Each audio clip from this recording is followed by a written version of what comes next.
everybody, welcome back to my channel. It's Peter Planter, and for this episode of Plant Index, we're going to talk about the Sanseveria wilfin, or recently known as the Dracaena wilfin.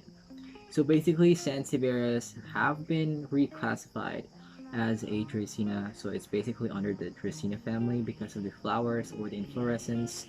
But I'm part of the minority that does not really want to call it a Dracaena because it's really different for me to call it as a Dracaena. So I'm still calling it a Sanseveria, regardless of it being under or reclassified as a Dracaena.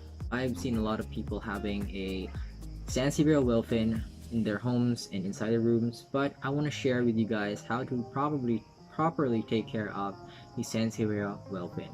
So first off, we're going to talk about how this plant looks. Basically, the Sanseveria wilfin has a very leathery and rough texture of the leaves, and also it's very succulent and very thick. They grow upright compared to any Sanseverias that you might know of.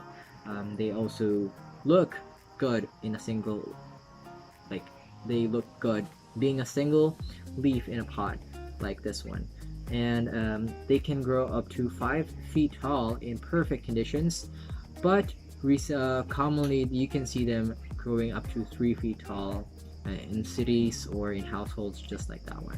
Light requirements for Dracaena Sanseveria wilfin, or I'm just gonna say the wilfin Sanseveria because it's very long. So the wilfin Sanseveria can take from low light to part sun lighting conditions. Basically, this one is located at a part sun location under my tree, but this can also take a very low light situation, but they would grow a little bit slower than the usual if you give them lower light. And plants that are classified to be a low light kind of plant would like to have a brighter kind of light situation just for them to grow properly. Watering requirements for Sanseveria can be very less stressful. No, basically it really doesn't stress you out. You want to water your Sanseveria wilfin when it's totally dry.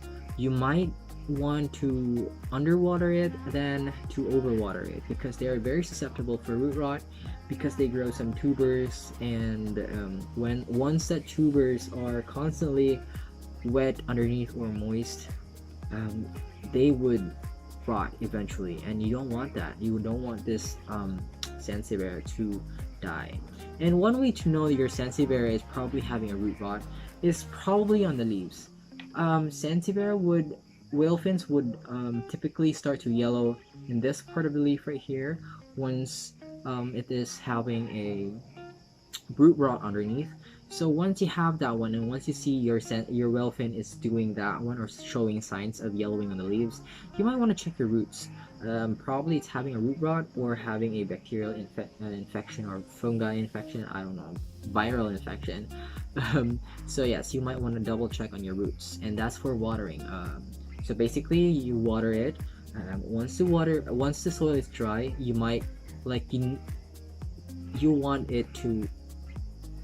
to underwater than to overwater. So a little side note: Sanseverias are considered as air purifiers. They purify toxins, especially they purify toxins such as formaldehyde, xylene, and toluene. If I'm not wrong, toluene from the air, and also they have this kind of CAM photosynthesis, which is also known as the crassulacean acid metabolism. In simpler terms, Sanseverias are one of the plants that can provide oxygen in the night. Not all plants can provide oxygen in the night, but Sanseverias are part of those minorities of plants that can give you oxygen in your room, or that can clean your room. No, not clean. That can clean the air from toxins inside your room if you have this one. So soil requirements for Sanseverias are on the easy side. You want to give it a very well draining soil. Probably if you want to give it a boost, you might want to include compost in that one, because they would appreciate some compost or fertilizers to be exact.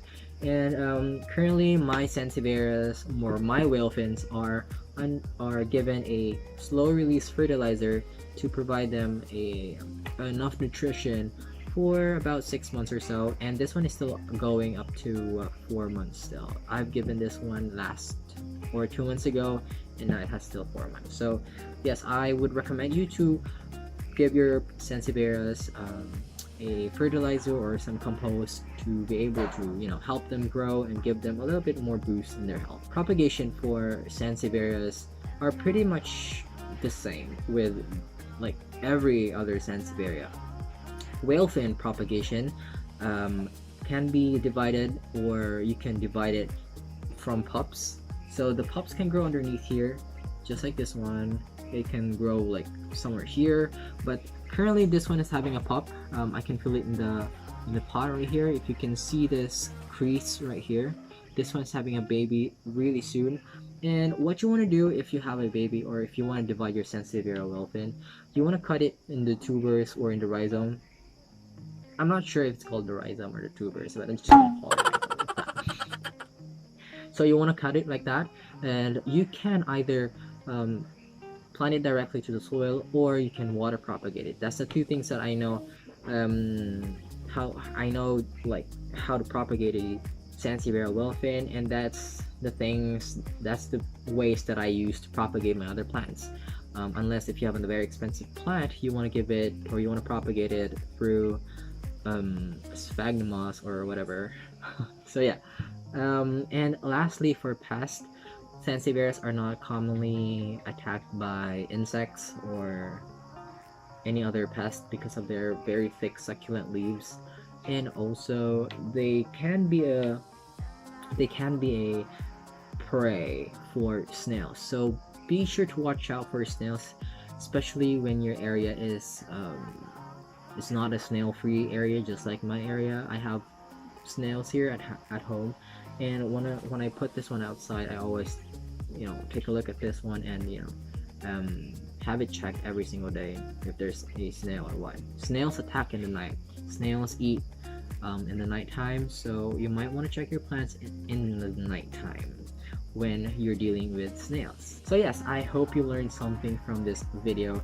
I'm probably gonna do more of the plant index series within a few weeks, or for the next few weeks, because I'm kind of busy with theses and schoolworks, and once I'm done with theses, I'm gonna be back with my, you know, other videos. But I hope that you won't get bored of me doing the plant index. I want to help others who wants to take care of plants as well, and I want to share my experiences with plants after like years of experiences. So yes, I hope you learned something in this video. If you're new to this channel, be sure to subscribe to my channel. It's gonna help me a lot. It's gonna support me, and also don't forget to like this video if you learned something, and share this to your friends who has a whalefin that needs kind of help, or, you know, this might help them solve their problems for their whalefin plants. And I will see you in my next video.